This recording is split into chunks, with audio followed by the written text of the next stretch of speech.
Hello, so today's story is about somebody who was pure determination, pure sheer will, and pure drive through football.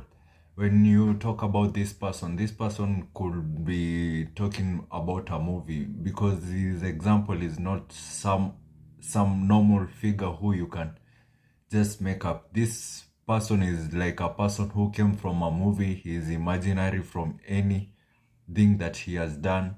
And many people, when they describe him as a machine. And this person is mainly Ronaldo.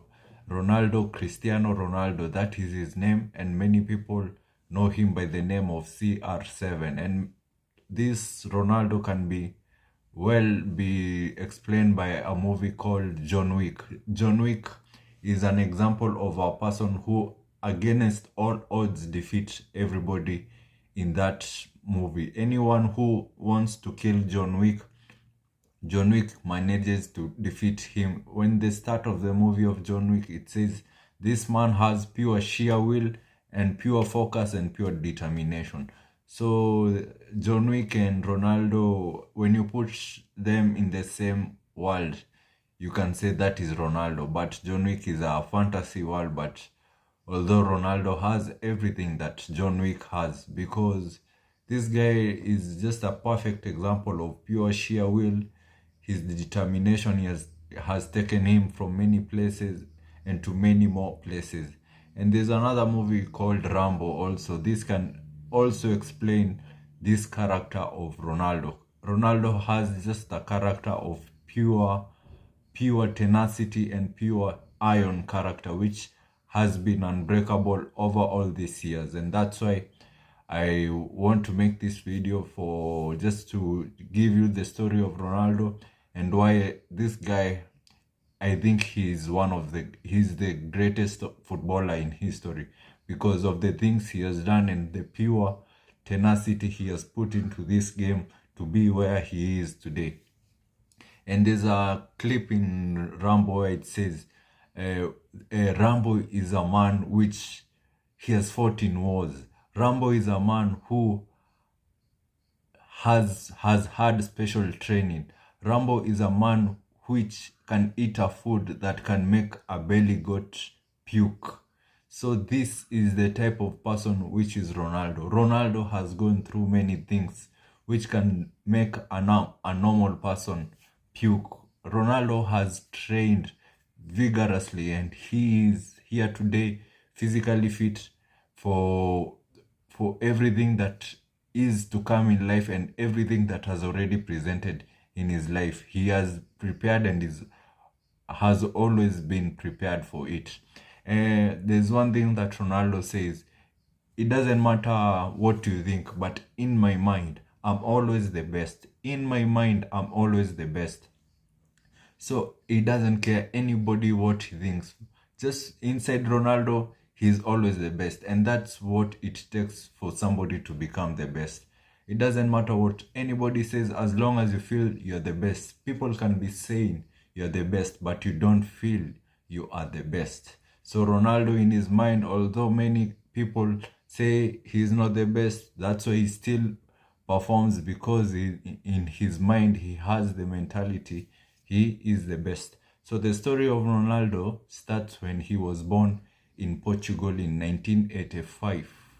He was born in Portugal 1985, and he was born as the fourth child. His father had gone for an army operation in Angola in Africa, where their troops lost in that fight, so they had to come back to Portugal. They had gone for a military campaign. So when the father came back to Portugal, the father was depressed. He wasn't himself. So all this time long, the mother was the one who was taking care of Ronaldo and the family. So the mother was just like a father figure to Ronaldo, and that's why Ronaldo loves his mother. Even today, Ronaldo tells Georgina, Ronaldo's girlfriend and wife, that he can't take away the mom from inside the home they live. They live together with their mom, but because they have been through a lot of trouble with the mom, that's why Ronaldo respects the mother so much. And Ronaldo, when he was about to be born, Ronaldo's mother was very worried because Ronaldo's mother didn't expect another child, and by poverty, things were so hard. So Ronaldo's mother he didn't want this child to be born because Ronaldo was the fourth child. There were other children who expenses were already there already, and this made Ronaldo's mother worried of the child who will be coming into the world. So Ronaldo's mother did everything possible to eliminate the child who was Ronaldo. Even Ronaldo's mother tried to drink a lot of water so she can be fatigued, and also run until she can be fatigued until the pregnancy gets out of her. But luckily, Ronaldo survived. After all those attempts, Ronaldo survived. It's like God had said, Ronaldo, you're just going to come out as a winner. He overwent through that and was able to come out, and also he came out, and the mother accepted Ronaldo because the mother said, after all, I've tried everything to eliminate you, but you have still survived. Let me just take you. Maybe you can be a gift from God. And that's how Ronaldo started fighting for his life since he was a small child, and that's how he became a gift from God. Through surviving the termination attempts when he was born, he survived them. And that showed and set a path of Ronaldo since he was a child and since before he was even unborn. And that's how God ordained Ronaldo. So Ronaldo, years and years, he went to academies, and he was playing into many academies when there in Portugal. And he joined an academy called Sporting Lisbon, where it was in Portugal, where he used to play for that academy. So the coach was used to say that Ronaldo had something special in him. You could see Ronaldo and see there's just something special in this boy, because this boy used to score and score and score and score all the time. He used to score. And even Ronaldo said had an interview. He was saying that when people looked at me, they saw that they talked to me different, they treated me different, because they saw something in me that I myself could see, that people view me differently from other people. So Ronaldo being a star, he was already outshined other players in that league for Portugal. And when you see a country like Portugal is not like other countries. Other countries like Brazil, Argentina, England, these countries are very well in football, and they have icons which you can look up to. But a country like Portugal, there is no icon that you could say, I want to become like this one. Like Brazil, if you are a Brazil star, you could give your example as Pele. But for Ronaldo, he had to become his own icon. And even if there was an icon he would try to emulate, he wouldn't emulate, because what he wanted was on top, to be on top, and no other icon can reach the top level that Ronaldo wanted to be, and the top level that Ronaldo has put himself to be today.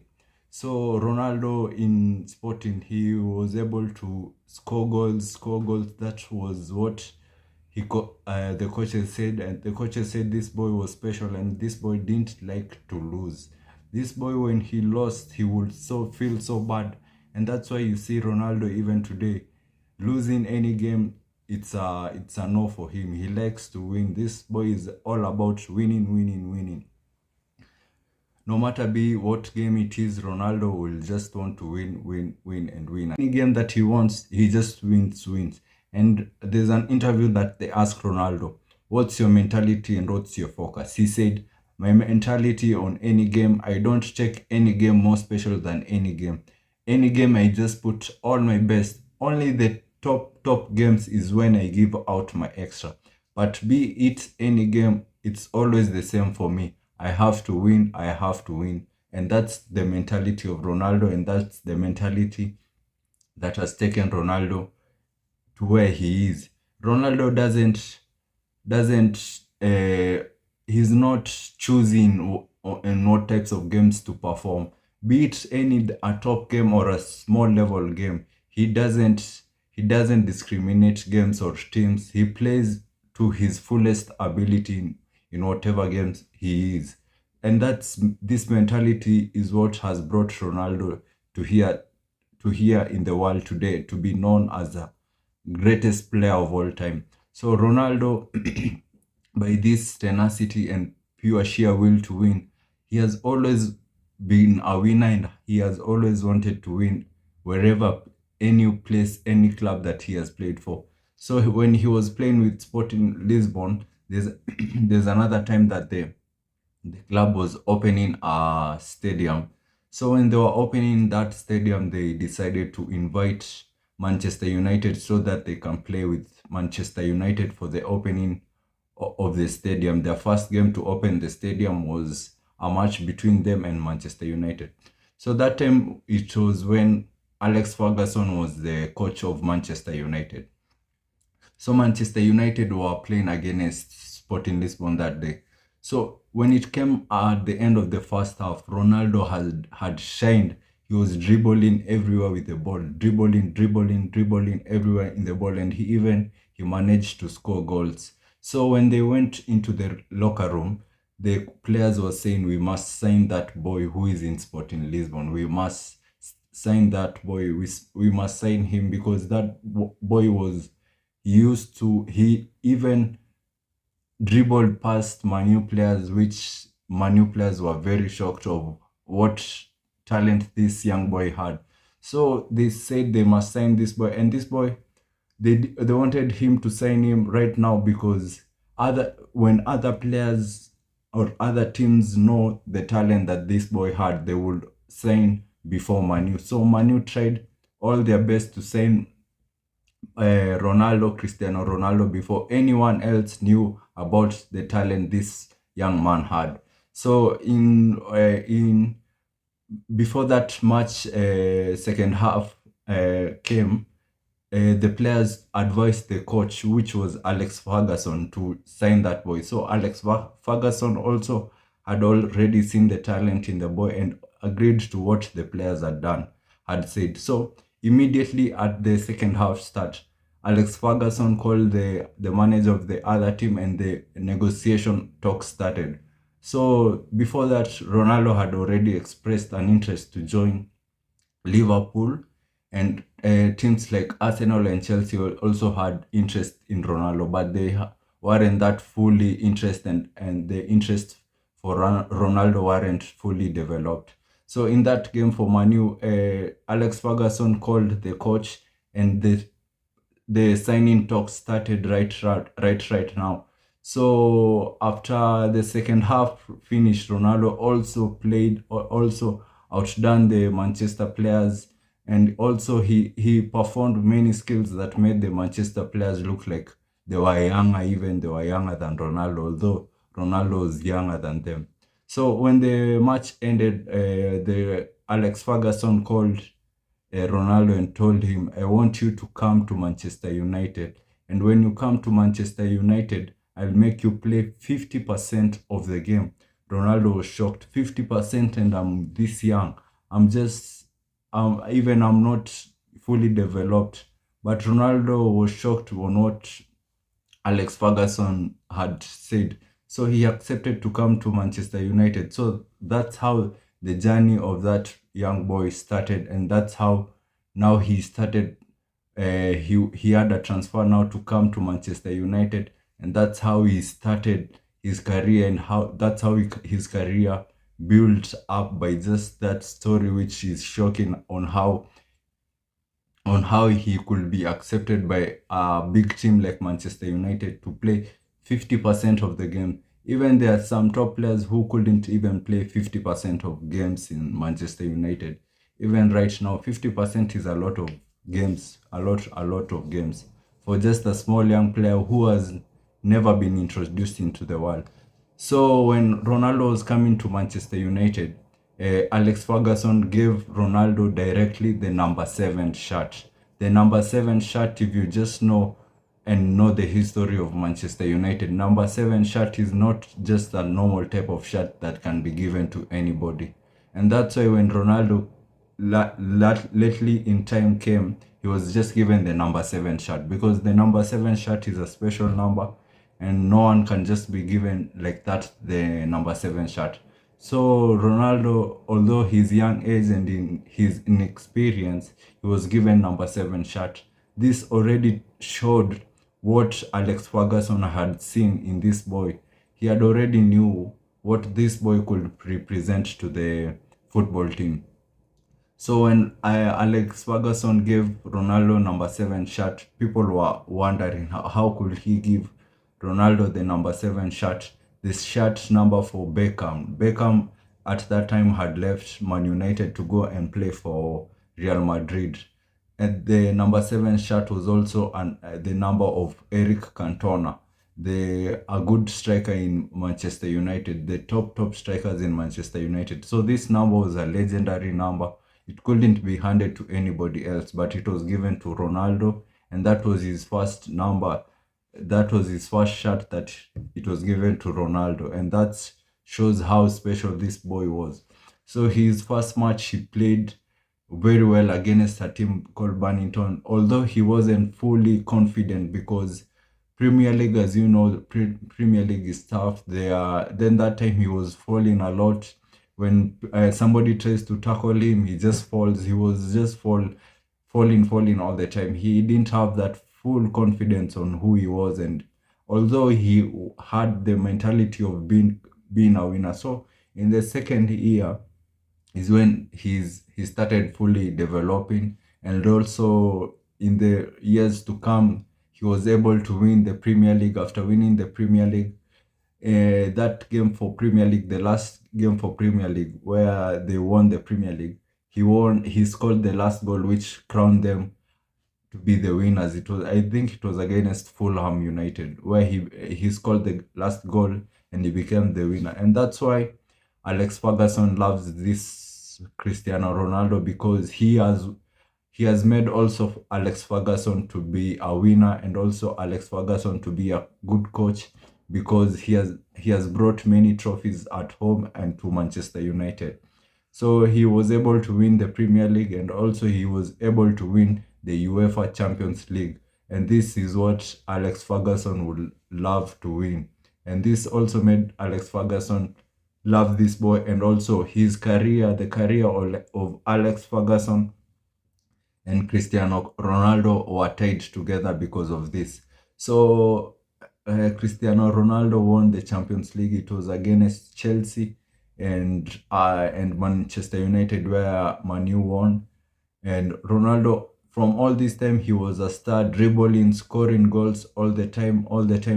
There was a coach in Manchester United who had a special unit where they would train the mentality of the players in Manchester United. So people were asking, there's another time that Ronaldo, after 6 months, he came out very buffed. He was so strong. So these people were asking this coach for mind training, because this coach says that the player trains the body, but he trains the mind of the player, so the player can train the body. So that was the task for that coach, was just mentally and training the player mentally, and he saw that he could unearth the character of Ronaldo and see what was the goal of Ronaldo. And most of these football clubs have these types of doctors who will read your psychology and know what you want and what is for you. So the doctor will also tell the coach that this player wants this, and this player is best in this place, and this player will want to have this and this. So the coach and the team will understand it's the goals of the player, and that's how the team and the player would work together into winning many cups and many trophies together. So this coach who was for mental aspect for Ronaldo, saw the mental aspect for Ronaldo, and saw that Ronaldo wanted to become the best in the world, and that's what the coach said, and the coach said, oh, as I examined this man, I saw this man was typically the best, because everything that he was doing and everything that I could read in his mind, this man was typically made just to be the best. So later on, Ronaldo got a chance to move to Real Madrid, where at that time people were giving him a lot of pressure to stay at Manchester United, but Ronaldo's dream was to go to Real Madrid to move a step further, because at that time Messi was also in in Barcelona, so he wanted that rivalry and also explore something greater and also have competition which would boost his career and also his game.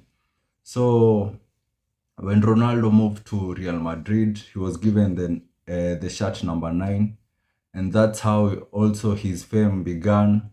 But when he was starting at Real Madrid, his football wasn't very good, because that before even Real Madrid, there was a time in Real Madrid he won before Real Madrid in 2008 he won the first Ballon d'Or. But after that, when he went to Real Madrid, he wasn't able to win Ballon d'Ors. And all this time, Messi was the one who was winning Ballon d'Ors. Messi was shining. But when you look at the coach of Real Madrid at that time, wasn't that perfect coach. Although they were winning games until later on, around later years, 2015, where Zidane became the coach of Real Madrid, is when they started winning games and also started winning trophies and also started winning Champions League. But all this time they were a little bit lagging behind the team Barcelona, which was headed by the coach Pep Guardiola, and they were playing a style which was called tiki-taka. So Ronaldo was a little bit unfortunate of the team that he had and also the coach power that he had. Unlike Messi, who had a better coach like Pep Guardiola and a better team. So Messi was always winning trophies over there. This and also Ronaldo not having a good coach also resulted to not the team performing as Ronaldo would have expected it. So Ronaldo in the later years, when Zidane came to the team, is when Ronaldo started winning also Ballon d'Ors, started winning UEFA Champions League. Real Madrid started winning trophies, a lot of trophies. Started winning the La Liga trophy, league trophy, and this also made Ronaldo be recognized as a better player, because he started catching up with the Ballon d'Ors which Messi had. And all this time Ronaldo was, there was another time where Jose Mourinho told people that being in the life of Ronaldo is very hard. It is easy to play in the shoes of Messi than to play in the shoes of Ronaldo, because Ronaldo has a lot of pressure of catching up. Although it was unfortunate of the things that had happened to him, it was unfortunate, but no matter what, Ronaldo was able to catch up. Even he caught up with the number of Ballon d'Ors which Messi had, and right now they are at 5 Ballon d'Ors for Ronaldo and 7 Ballon d'Ors for Messi. Although people right now are saying there's no hopes, but remember very well that at that time Messi was winning a lot of Ballon d'Ors, and Messi had 4 Ballon d'Ors when Ronaldo had 1. So all the Ronaldo was able to catch up with Messi Ballon d'Ors, even on the gap which Messi had left Ronaldo. And that time it seemed impossible for Ronaldo to catch up with Messi. But anyway, Ronaldo catched up with Messi, because that aspect of Ronaldo where he was always wanting to be the best and also wanting to be on top of everybody. Any game that he played, that was his typical mentality. So as we know, Ronaldo today, and that's just typically the story of Ronaldo and how his motivation to become the best. And he has won many trophies all over the world. He also won the trophies to his country. His country, Portugal, wasn't the top country which was in the flag of the world for known for football, but Ronaldo was able to put the country on that flag of the world where people could see Portugal as a country of football because of Ronaldo. Like other countries where legends have come from that countries, but for Portugal, no legend has ever come from Portugal except what we have today, Ronaldo. And that's why I deemed Ronaldo as the best, and this is the story of Ronaldo, and this is still the continuing legacy of Ronaldo, and is still pushing it, and is also pushing to the limits of what he can and of what he will achieve in the near future. Right now, he's playing for Al Nassr team in Saudi Arabia, which also he's performing. I saw the other day he scored 3 hat-trick. He scored a hat-trick, which was unbelievable. And I know this man by his cheer, he's determined to win, and this man is also hardworking. So it's not just a normal type of story, because this man character is a person who you can emulate, because this man is a person who has to keep his eyes always open, and he has to be the best. This person, it has come from his own ability to work hard, and also his own ability to push himself forward and push his limits. And this is a story of a person who should be told to the world, because of what he has given and of what he has showed people. And he has showed people that anybody can do it as long as you want it and you are determined to have it. You can have it. Just push your best and do everything to be the best. That's what has made Ronaldo to be where he is even today. So thank you for watching this episode, and let me see you in the next episode. And I say thank you. And that's it for this episode.